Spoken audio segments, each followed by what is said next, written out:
Podcast Folha PE. Inclusão e acessibilidade. Cristina, muito obrigado por nos atender.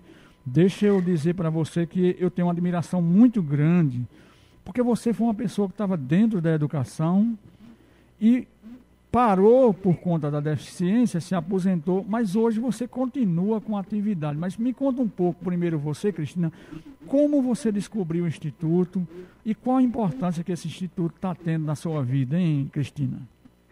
Domingo, a voz está bem baixinha. Eu não entendi a sua pergunta. Certo, você está me ouvindo agora? É o que o retorno, chegou agora o retorno? Está melhor. Então, Cristina, como você descobriu o Instituto e qual a importância para você? Olha, eu descobri o Instituto através da minha filha. Eu não conhecia o Instituto, né?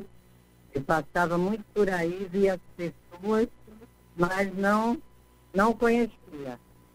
E eu acho que o Instituto tem um significado relevante para todas as pessoas que já passaram por aí e as que estão, né? No meu caso, né, que estou agora, faz só 3 anos. Então, essa história, né, faz parte da nossa história, essa história de superação, né, que a gente antes não conhecia, eu mesmo não conhecia, né, porque quando aconteceu isso comigo, o que mais nos move é a questão do emocional. Né? O nosso emocional fica bastante abalado. E aí a gente se sente incapaz, né? Sempre achando que o mundo já não tem mais. Eu achava que só era feliz vendo, né? E aí a gente vê que não é assim. Então, o Instituto, para mim, é uma importância imensa, e eu acho para todos que passaram por lá e que estão, né? A gente tem o seu exemplo aí, que é um exemplo para todos nós, né? Que passou pelo Instituto e que hoje é um fruto do Instituto, né? Então, o Instituto, ele produz frutos bons, maduros, sadios, nutritivos, né? Então, o Instituto faz parte da minha história. Certo, Cristina. Deixa eu trazer para a conversa o superintendente da Santa Casa, o doutor Genildo Machado. Doutor Genildo, o senhor está aí descansando e eu estou aqui lhe trazendo para uma conversa desses 103 anos dessa instituição que começou através do nosso paraibano Antônio Pessoa de Queiroz, que teve a ideia de pensar na coletividade, e é muito honrado porque eu estou aqui com 2 usuárias do Instituto, tanto a Dione como a Cristina, dando testemunho. E o senhor que hoje está como superintendente da Santa Casa, é muito bom estar na nossa conversa, porque com certeza a Santa Casa ela teve muitas dificuldades ao longo desses 113 anos e ainda tem, mas deixa eu agradecer ao senhor por nos atender, muitíssimo obrigado. Boa tarde para o senhor, doutor Genildo. Bom, ele não está nos ouvindo. Dione, e você, Dione, como você descobriu o Instituto de Cegos, hein, Dione? Eu descobri na Fundação Altino Ventura que me indicaram o Instituto, porque eu disse lá que gostaria de aprender música. Aí quando eu cheguei no Instituto, não era só música, era uma reabilitação total, era uma nova forma de viver. Né? E então, nessa nova forma de viver, eu descobri muitas coisas, inclusive assim, que eu podia sonhar, e que meus sonhos de juventude voltaram, que era estudar. Né? Então, Ivana, que é a professora de Braille, me incentivou a estudar, e eu secretamente, sem ninguém saber, fiz o Enem, me inscrevi no SISU e fui selecionada de primeira para ficar na Federal. Doutor Genildo, obrigado por nos atender. O senhor está aí no descanso, mas a vida continua e a Santa Casa é muito importante nessa conversa. Boa tarde, como está o senhor? A gente está conversando aqui sobre os 113 anos do Instituto. Eu estou com duas usuárias, a professora aposentada Cristina e a ex-bancária, né, Dione? Tu é ex-bancária, né, Dione? Sou ex-bancária. Ex-bancária, hoje fazendo pedagogia na Federal. Então é produto do Instituto, né? Como está a Santa Casa nesse momento e a importância do senhor chegando na Santa Casa e já passar por um momento desse de 113 anos dessa instituição no aniversário de Olinda e Recife também? Domingos, nós estamos iniciando uma nova gestão na Santa Casa, né? Faz apenas 3 meses que nós tomamos posse, com a renúncia do professor Amaro. Dom Fernando me nomeou e aí estou terminando praticamente de formar uma nova equipe de gestão. Encontramos a Santa Casa muito grande, com muitos problemas, com a dificuldade financeira enorme, que já vem de muitos anos, não é de hoje, né? Com a crise financeira, depois a pandemia, né? Que atingiu todo mundo, né? E agora, mais recentemente, nós esperamos que essa guerra lá na Ucrânia também não venha comprometer os insumos no Brasil, né? Porque aí afeta todo mundo. Essa questão de importação de potássio, essa coisa toda dos agronegócios. Mas nós temos lá as 8 unidades de negócios, que a gente chama da Santa Casa, né? Que é o IAPQ, a Casa de Acolhimento das Idosas Padre Venâncio, uma escola e 5 educandários, além do Hospital Santa Amaro, né? E tem inclusive uma irmã sua, Cida, pessoa muito simpática, que eu encontrei recentemente nos corredores e fiz uma conversa com ela. Então nós estamos iniciando um trabalho de recuperação financeira e de sorregimento não só do hospital, mas inclusive de resgate dos valores da Santa Casa, né? Os valores éticos, os valores morais, né? Que as Santas Casas, elas têm no mundo todo uma grande missão. E a nossa é a primeira do Brasil, apesar da Santa Casa de Santos dizer que eles foram os primeiros, mas foi a de Olinda, nasceu em Olinda, e é a primeira Santa Casa do Brasil, que tem essa missão grande, né? A missão dos atos materiais de caridade e os atos espirituais, né? Que são 7 obras espirituais e 7 obras materiais. Naturalmente, eu já trabalho com filantrópica desde o ano de 1900. Tive a oportunidade de conhecer a primeira Santa Casa do mundo, né, de onde recebemos uma comenda, e eles lá têm um privilégio que nós não temos aqui, que é eles administram as loterias. Nós, as Santas Casas no Brasil, não administram as loterias nem recebem nada. É um pleito que a gente já fez a um deputado federal, de que possa receber um percentual, mínimo que seja, porque no estado de São Paulo, por exemplo, as Santas Casas, elas respondem por 60% ou mais do atendimento público de saúde. Ô, doutor Genildo, e qual é a sua convivência com as pessoas com deficiência, de maneira particular com os cegos, já que o Instituto trabalha com as pessoas cegas e com baixa visão? O senhor tem algum perfil nesse segmento ou não? Veja, minha mãe tinha baixa visão, eu tenho uma irmã que tem tapetose retiniana, eu mesmo sou portador de retinose pigmentar, que me dá uma certa limitação, e eu acho que a gente deve acolher a pessoa, como você falou mesmo, a pessoa seja de baixa visão, seja de qualquer outro problema de saúde que nós acolhemos no hospital, não é? E nas escolas, outros problemas sociais, né? Eu acho que a inclusão das pessoas é muito importante.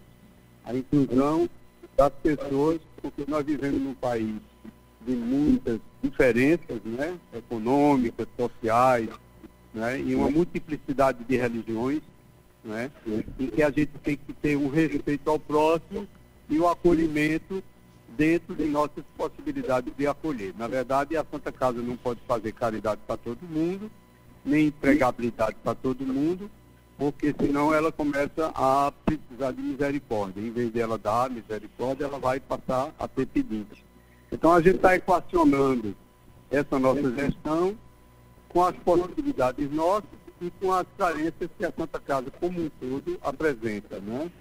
Tentando readequar toda essa gestão nova com as necessidades e com as potencialidades que a Santa Casa tem, que a gente precisa melhorar. Principalmente o patrimônio imobiliário, que é grande, em várias gestões ele não foi, vamos dizer assim, cuidado, com o mesmo carinho dele que a gente precisa cuidar, né, de melhorar esse patrimônio, para que ela não deixe uma impressão de que é uma rica, que ela não é uma rica, ela é uma rica pobre, e ela precisa de ajuda, não só do poder público, mas de empresários, de voluntários, que possam nos ajudar nessa grande missão de educar, de acolher o doente, né? E aí eu digo, a pessoa com deficiência física ou mental ou emocional, né?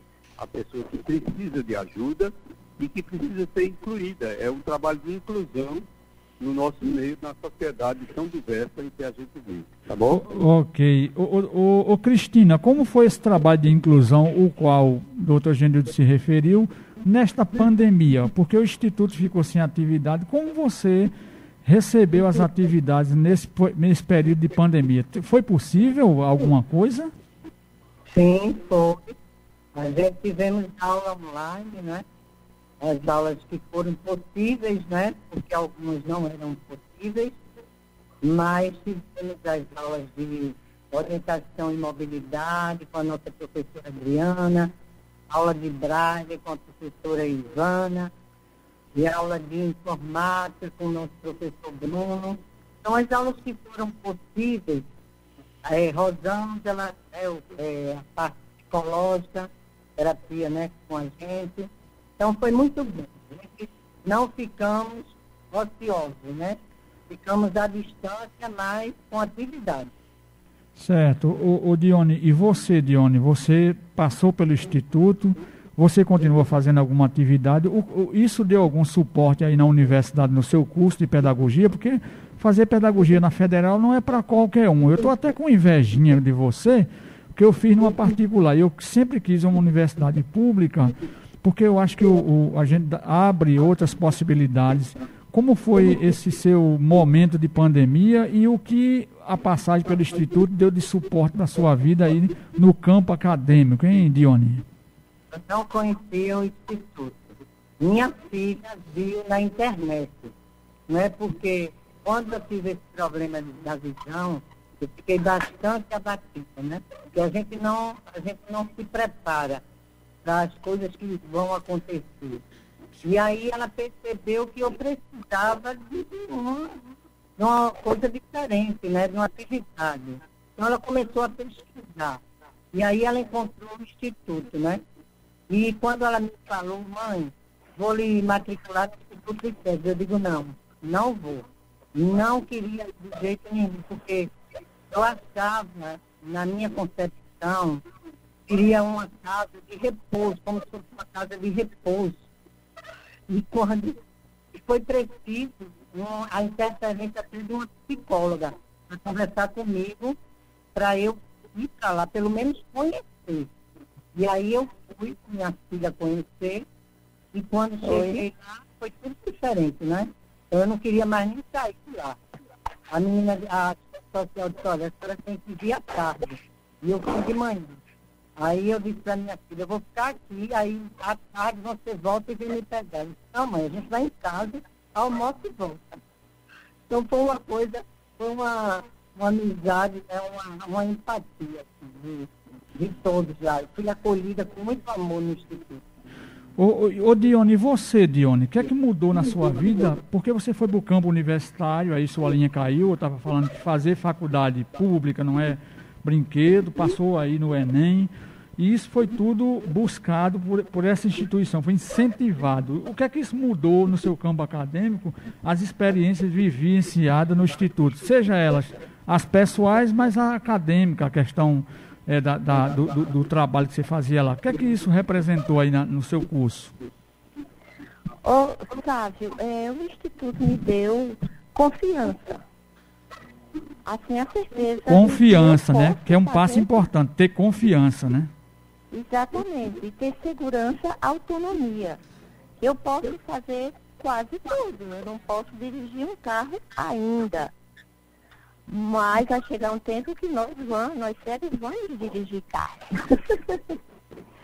Então, assim, a confiança. E quando eu passei, que já fui para a Federal, eu fui muito recebida, graças a Deus, lá na Federal, mas devo tudo isso ao Instituto, porque eu sozinha, com certeza, eu não iria. Porque a cegueira, quando pega a gente, assim, ela destrói muito a confiança da gente, a determinação. A gente fica realmente muito deprimido. E o Instituto me dá confiança, até a escola de si fiz dentro do Instituto. Escola de dança, fiz escola de teatro, tudo isso vai nos dando confiança, tá? Isso dá a vida de uma forma diferente. É uma nova forma de vida, mas é muito boa. Certo, e a gente também tem confiança na Santa Casa, que ela vai manter essa obra por muito tempo, mas qual é a confiança que o nosso superintendente teria num quase pós-pandemia, né? A pandemia dando uma recuada, ainda não estamos podendo fazer o que fazíamos antes, mas já está melhor do que há 2 anos atrás. Como é que está a Santa Casa nesse momento, quais os projetos? O Instituto de Cegos já voltou às aulas presenciais, mas a Santa Casa como um todo, como ela está depois desse momento tão tenebroso que nós passamos, hein, superintendente? Veja, Domingos Sábio, a gente, aquilo que eu disse, ela está numa situação financeira delicada, né? Bastante delicada, porque a gente tem um negativo por mês no faturamento do hospital diante da pandemia. Caíram os casos agora de Covid e as verbas que vinham também deixam de ir, porque a gente não tem praticamente zero Covid lá no Hospital Santo Amaro. Mas apesar dessa crise financeira, porque passa a Santa Casa, ela tem economicamente um patrimônio que a gente pode melhorar as negociações com os aluguéis, porque o comércio começa a voltar, né? A economia começa a novamente atuar. E aí poder, assim que eu dizia, resgatar os valores não somente humanos, mas também os valores materiais, que seriam os aluguéis que ajudam a manter as obras sociais da Santa Casa, o IAPQ, né, as escolas, a Casa de Acolhimento Padre Venâncio, né, e o próprio Hospital Santa Amaro, porque é um hospital 100% SUS, uma tabela que está há mais de 15 anos congelada. Então é difícil você, numa inflação hospitalar que passa dos 10%, 12%, você manter um hospital 100% SUS com tabela congelada há vários anos. Então isso tem sido um esforço monstruoso, enorme, para que a gente consiga manter em dia os pagamentos, principalmente da folha, né, do pessoal que está lá no IAPQ, nas outras unidades assistenciais, que possam não deixar de receber o seu salário em dia para continuar prestando um serviço de qualidade, que é o serviço que nós encontramos, um serviço de amor, um serviço não só de amor ao próximo, mas um serviço também de dedicação, de zelo, né, de pessoas que gostam do que fazem. E isso a gente quer manter e até melhorar se possível. Entendi. Estamos conversando sobre os 113 anos do Instituto de Cegos Antônio Pessoa de Queiroz, com o superintendente da Santa Casa, com a Cristina, com a Dione. Aí eu trago para vocês, assim, se deliciarem, letra e música do professor Gildo Soares da Silva, que foi aluno, depois foi funcionário do Instituto de Cegos. O grande Gildo Soares escreveu o memorial do Instituto de Cegos. Aos 100 anos de Braille surgiu essa escola de imenso valor, ensinando a quem não pode ver, com o apoio do Andrade Provedor, que na época Santa Casa era provedor. Estribilho.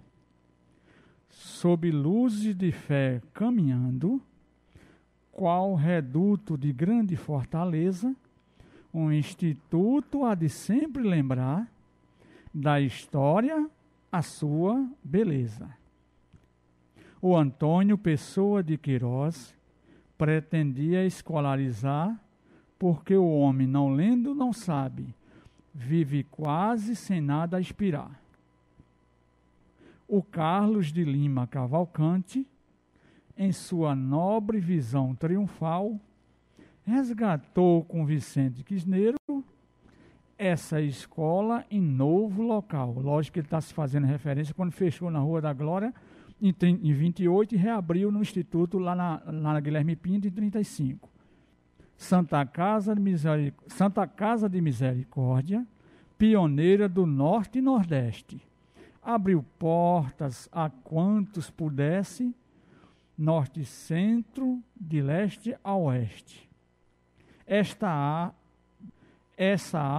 arte do som acompanha o Instituto no seu musical, de alegria sempre vibrando a beleza do seu ideal.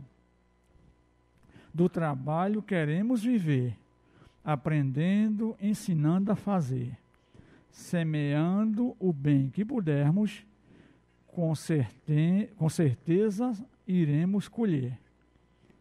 É claro que não sou um grande leitor, nem sou aqui um declamador, mas esse é o memorial do Instituto de Cego do professor Gilson Soares da Silva, que você que é deficiente visual, saiba, ele tem um livro Abrindo Janelas, está disponível em braille na Biblioteca Pública do Estado, está lá no Instituto, deve estar na PEC, um livro maravilhoso, também tem um livro manual para Sorobã, e é uma figura espetacular, o Gilson Soares, que nos deixou, mas Dona Severina, a esposa dele, esteve conosco aqui, inclusive. Deixa ela ligar para a gente, deixa eu divulgar aqui o telefone, Adiel, 3425-5872, para as pessoas que quiserem fazer alguma intervenção, 3425-5872. O DDD, para quem está fora do Brasil, nosso código de área é 813425-5872. E aí o Instituto de Cegos, sabe, Dione, superintendente da Santa Casa, a Cristina já deu jornalista, o grande Antônio José, um grande jornalista lá em Goiás, vindo de São José do Egito, estudou comigo nos anos 80, já deu advogado, deixa eu abraçar a Lucinéia, que era do interior de Gravatá, estudou comigo no Instituto de Cegos, grandes músicos como Muniz de Arrastapé, Messias, Cícero Luiz, radialista como eu e tantos outros por aí afora. O Instituto ele deu muito resultado, grandes professores e professoras, e a gente precisa valorizar essa obra. Voltando aqui para Dione. Dione, a faculdade, a universidade lá, qual é as ferramentas que você usa? Porque você aprendeu o Braille, ou você usa também o Braille, mas usa outras ferramentas? Como é que um curso de pedagogia se desenvolve para uma pessoa cega num campo universitário tão grande como a Universidade Federal? Sábio, nós usamos muito a digitação, o Braille eu só uso para as minhas anotações. Mas o material o professor manda para mim digitalizado, que eu posso escutar, né? E quando eu vou fazer os trabalhos, eu digito no telefone, no computador e envio para eles. Normalmente. Certo, aí você usa várias ferramentas, né? Por exemplo, se você tiver algo mais intimista para ler, porque o Braille, gente, é uma maneira de você ter acesso com a leitura e a escrita, né?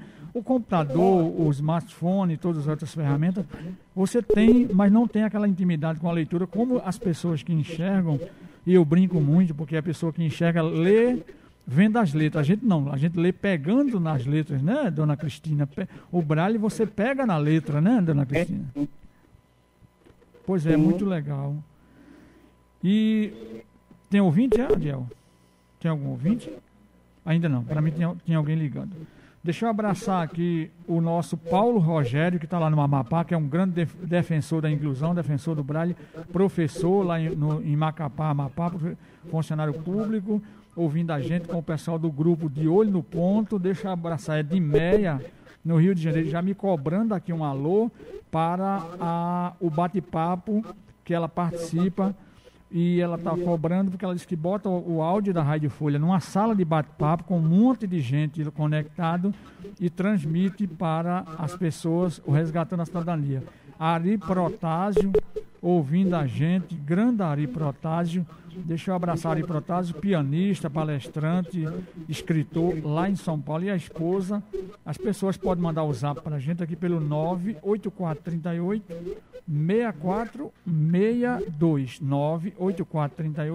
98438-6462. Abraçar Vitória, Valéria, Nalda, Gilvan, Adriana, Ivana. Deixa eu ver se tem mais. Ivana, Adriana. Bom, abraçar em nome delas, que é o grupo pedagógico lá do Instituto de Cegos, abraçá-los em nome delas, toda a equipe lá do Instituto de Cegos de funcionário. Tem alguém ligando para a gente? 3425-5872. Estamos com o superintendente da Santa Casa, o doutor Genildo, né? A Cristina e a Dione. Alô, boa tarde, quer falar? Quem está falando? Severina Soares. Severina Maria do Nascimento Soares, professora Severina. Exato.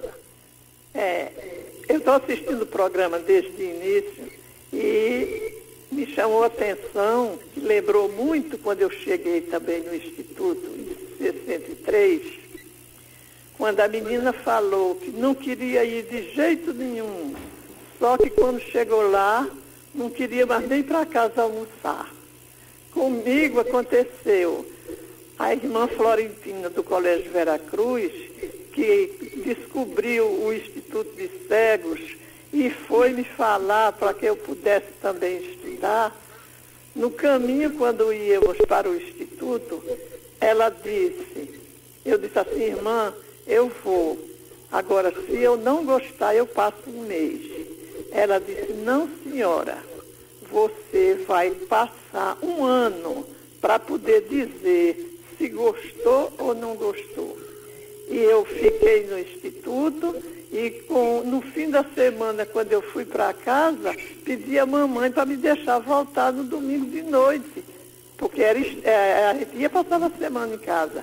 Por quê? Porque eu gostei muito do Instituto de Cegos. Então, eu parabenizo ela porque não queria ir e não queria mais nem voltar para almoçar. O professor, o doutor Nivaldo, é muito importante ouvir esses depoimentos, né, porque nos faz oxigenizar, né, que o Instituto ainda continua com sentido de existir, né, doutor Genilson?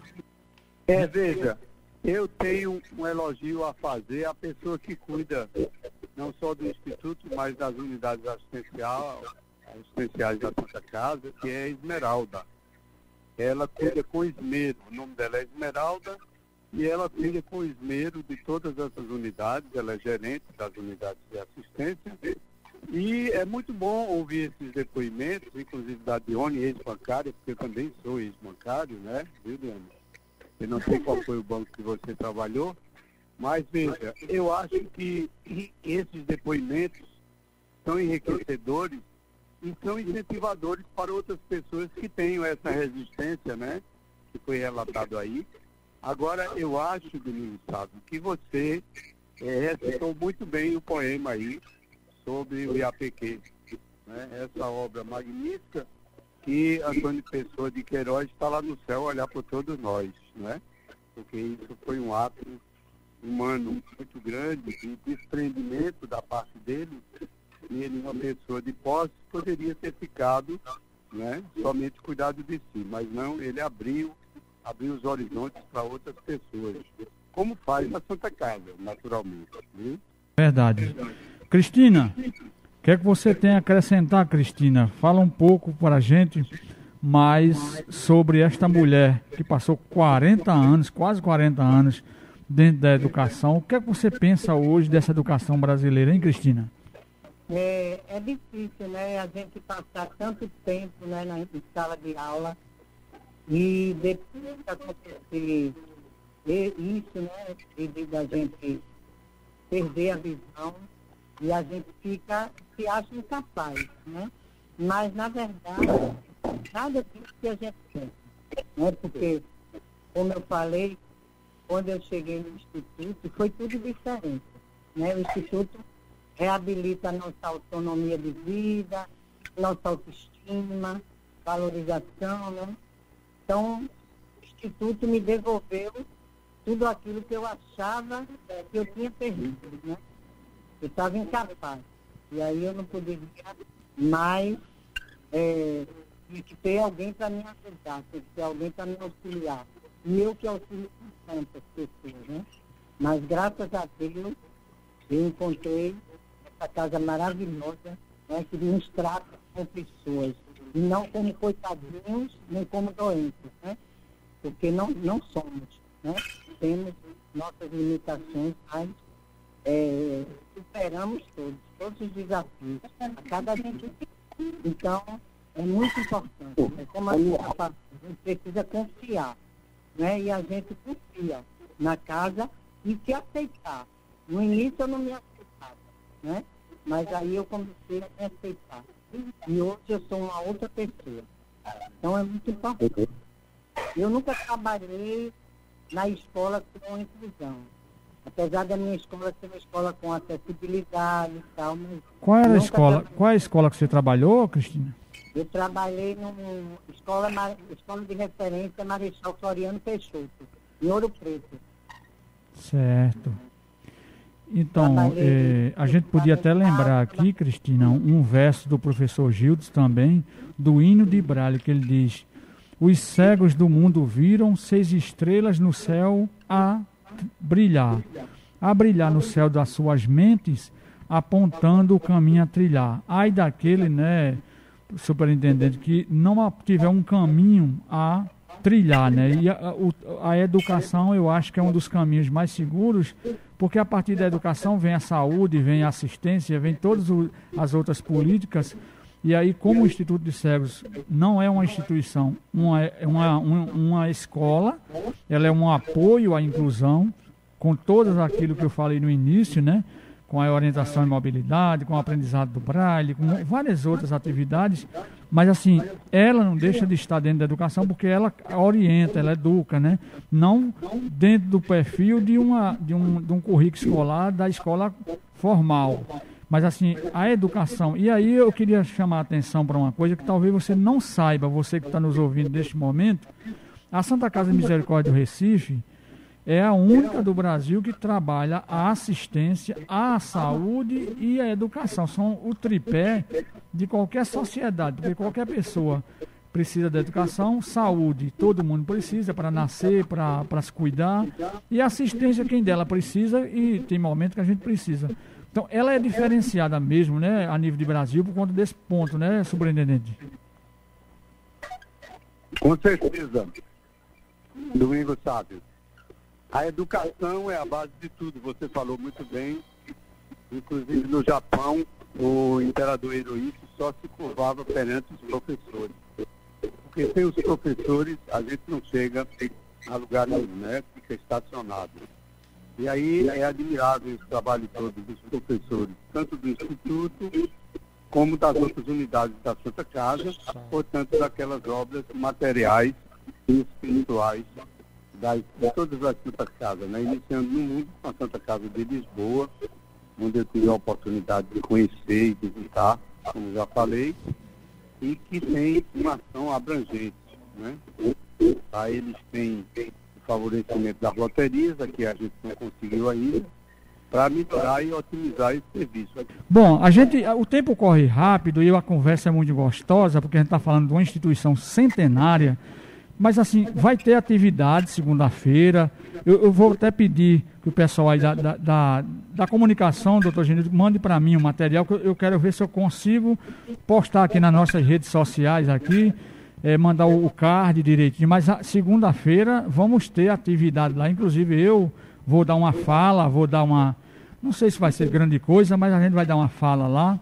Então eu quero aqui agradecer ao nosso superintendente pela sua colaboração aqui, dizer que eu estou à disposição, a Rádio Folha está à disposição, e depois nós faremos uma outra entrevista especificamente sobre a Santa Casa de uma maneira geral. Muitíssimo obrigado por você nos atender este sábado aqui nessa atividade maravilhosa de aniversário de 103 anos do IAPQ. Ok, muito obrigado a você também pela oportunidade, e eu vou falar com a Cíntia, eu acredito que ela está nos ouvindo, ela é ouvinte da Rádio Folha, e ela provavelmente vai providenciar Se você tiver a gravação do programa, também pode passar para ela, que está interessante, a divulgação dentro da Santa Casa e mesmo para colaboradores, né, externos, chamo cliente externo, tá bom? Muito obrigado a você e muito obrigado ao ouvinte pela paciência em nos ouvir. Dione, o superintendente já foi bancário também. Eu acho que vocês têm que ter uma conversa depois para ver aí como é que pode encontrar caminho para a finança do Brasil. Mas, Dione, muitíssimo obrigado, amiga. Você vai terminar o curso para o ano e a gente vai fazer uma festa na Rádio Folha de conclusão do seu curso. Eu faço questão de estar lá na primeira fila. Muito obrigado por nos atender, Dione. Obrigada, Sávio. Eu termino para o ano. São 10 períodos, mas eu estou terminando. Vai terminar sim, em nome do grande. Tá, muito obrigada, viu? Obrigado também, Cristina, Dona Cristina. Ela fica danada quando eu chamo de Dona Cristina, minha querida professora aposentada, mas aí com muita atividade. Obrigado também por ter nos atendido aqui na Rádio Folha. E estamos juntos. Segunda-feira estamos lá no Instituto. Obrigado, Sávio. É um prazer participar dessa família APP. Um abraço a todos. Ok, o nosso prefeito Nivaldo de Umbuzeiro não pôde nos atender, mas a gente conversa com ele em outro momento. O resgate da cidadania acontecerá de fato quando as necessidades de muitos sobrepujarem as necessidades de alguns. É com esse pensamento que eu me despeço por hoje. Podcast Folha PE. Inclusão e acessibilidade.